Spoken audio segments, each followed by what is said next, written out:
Assalamualaikum. Nama saya Syed Asfar bin Syed Butahir. Nombor metrik saya 291535. Okey. Bagi pengenalan isu perolehan kumpulan kami adalah iaitu kes LCS ataupun Literal Combat Ship.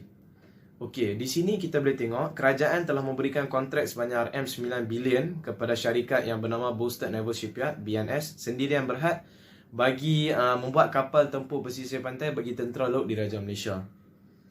Sepatutnya syarikat ini membuat kapal-kapal tempur pesisir pantai ini dengan bantuan syarikat Perancis iaitu DCNS, dan sepatutnya memberikan kepada Malaysia pada tahun April 2019.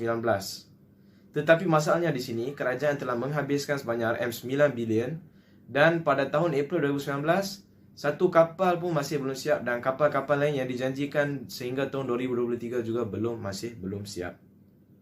Untuk perolehan kerajaan, ia mempunyai SOP tersendiri yang harus dipatuhi.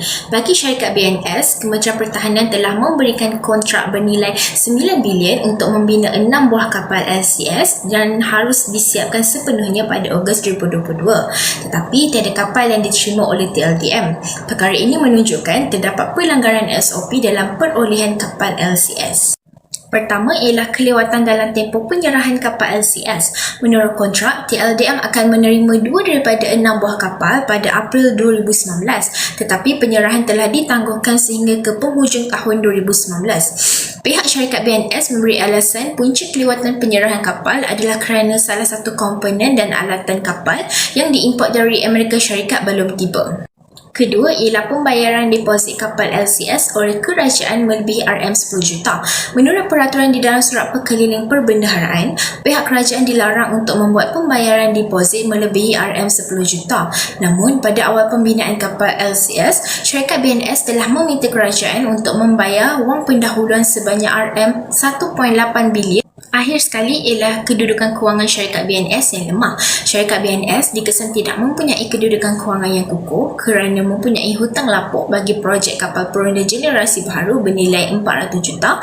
Pihak syarikat dikesan membayar hutang lapuk menggunakan duit projek kapal LCS. Selain itu, syarikat BNS turut membuat pinjaman bank. Hutang syarikat yang semakin bertambah menyebabkan syarikat BNS tidak mampu dari segi kewangan untuk melaksanakan projek kapal LCS. Nama saya ialah Wee Siang Siun dan memegang nombor metrik 289554. Saya akan membentangkan pandangan nilai penjawat awam. Penjawat awam merupakan satu jentera yang ditugaskan melaksanakan dasar kerajaan dan juga memberi nasihat dan pandangan tentang sesuatu dasar. Penjawat awam juga ditugaskan untuk melaksanakan satu tugas itu dengan penuh yakin, bebas, adil dan saksama.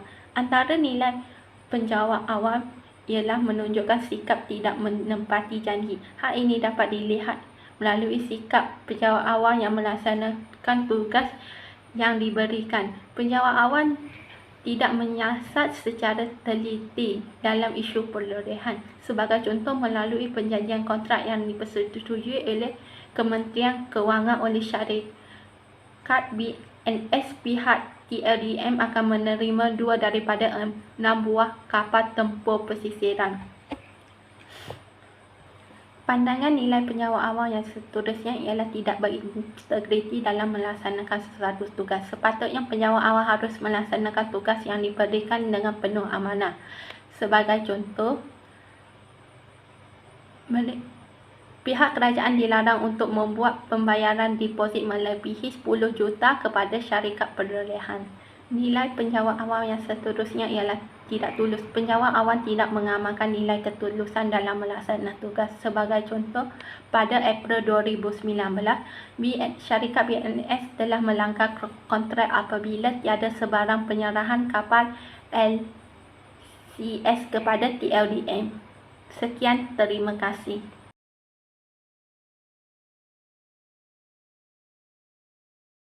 Seterusnya adalah prosedur peranan Ketua Audit Negara. Ketua Audit Negara atau dikenali sebagai KAN berperanan memeriksa, menyiasat serta mengaudit kesemua akaun awam. Melalui kes skandal Literal Combat Ship LCS ini, terdapat isu penemuan audit berkaitan pemantauan berhubung dengan perolehan di mana denda sebanyak RM116.54 juta tidak dikenakan kepada syarikat yang telah melakukan penyerahan kapal LCS1 dengan lewat, iaitu kira-kira 245 hari daripada tarikh penyerahan yang sepatutnya pada April 2019.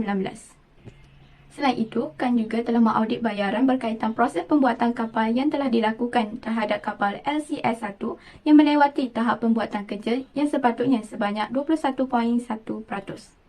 Oleh demikian, KAN telah mensyorkan untuk mengenakan tindakan kepada syarikat ataupun pegawai yang sepatutnya kerana tidak mengikuti kehendak ataupun suruhan jabatan yang telah ditaklukkan di dalam peraturan kewangan, undang-undang, kontrak dan juga standard prosedur operasi. Ini menunjukkan bahawa KAN mempunyai kuasa untuk menyiasat isu ini kerana ia melibatkan Kementerian Pertahanan yang merupakan salah satu badan kerajaan. Seterusnya saya akan meneruskan pembentangan ini dengan peranan Jawatankuasa Kira-Kira Wang Negara atau PAC. Jawatankuasa Kira-Kira Wang Negara atau dikenali sebagai PAC ini telah ditubuhkan oleh Kerajaan Malaysia pada tahun 2004 yang bertujuan untuk memantau dan memeriksa kewangan negara. Antara fungsi-fungsi Jawatankuasa Kira-Kira Wang Negara atau PAC ini adalah Jawatankuasa ini akan memeriksa kira-kira kerajaan Malaysia dan peruntukan wang yang dibenarkan oleh Parlimen kerana menepati perbelanjaan negeri. Fungsi yang kedua adalah Jawatankuasa ini juga memeriksa apa-apa kira-kira badan-badan pentadbiran raya dan pertubuhan-pertubuhan lain yang menguruskan wang negeri yang dibentangkan dalam majlis. Fungsi yang seterusnya adalah Jawatankuasa ini akan memeriksa penyata-penyata pemeriksa kira-kira negara yang dibentangkan dalam Majlis Mesyuarat menurut Perkara 107 dalam perlembagaan dan memeriksa apa-apa perkara lain yang difikirkan oleh Jawatankuasa itu patut diperiksa atau apa-apa perkara yang diserahkan oleh Majlis kepada Jawatankuasa itu. Selepas itu, saya akan menjelaskan peranan Suruhanjaya Pencegahan Rasuah Malaysia SPRM. Suruhanjaya Pencegahan Rasuah Malaysia SPRM diwujudkan oleh Kerajaan Malaysia bertujuan untuk memerangi kes-kes rasuah yang berlaku di dalam Malaysia. SPRM mempunyai beberapa fungsi. Antara fungsinya adalah mereka menerima aduan berkaitan jenayah di bawah Akta SPRM 2009 serta mengambil tindakan ke atas aduan yang diterima di bawah arahan Ketua Pesuruhjaya.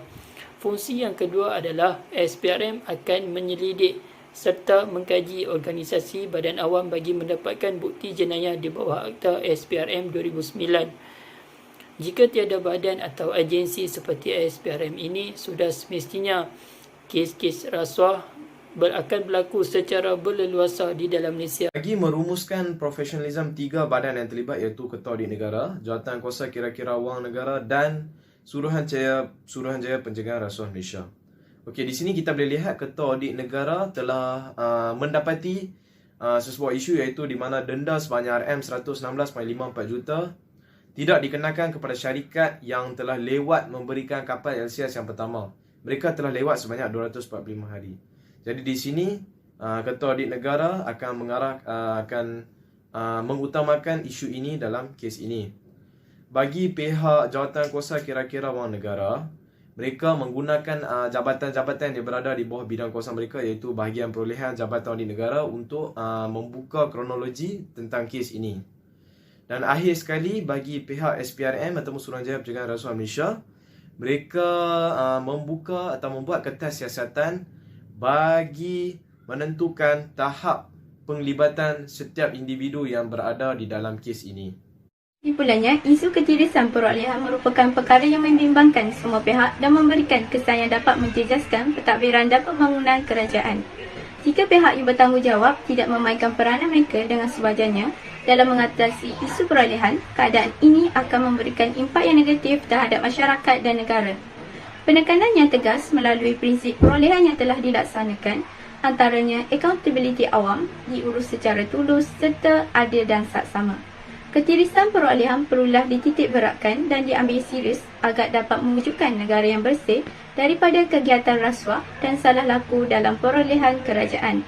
Oleh itu, pihak-pihak yang bertanggungjawab seperti KAN, SPRM dan PAC perlulah membuka mata dan sentiasa menekankan ketegasan terhadap integriti dan ketulusan dalam setiap pengurusan yang dilakukan dalam menangani masalah perolehan kerajaan yang telah berlaku dan mengelakkan daripada berulangan isu yang sama.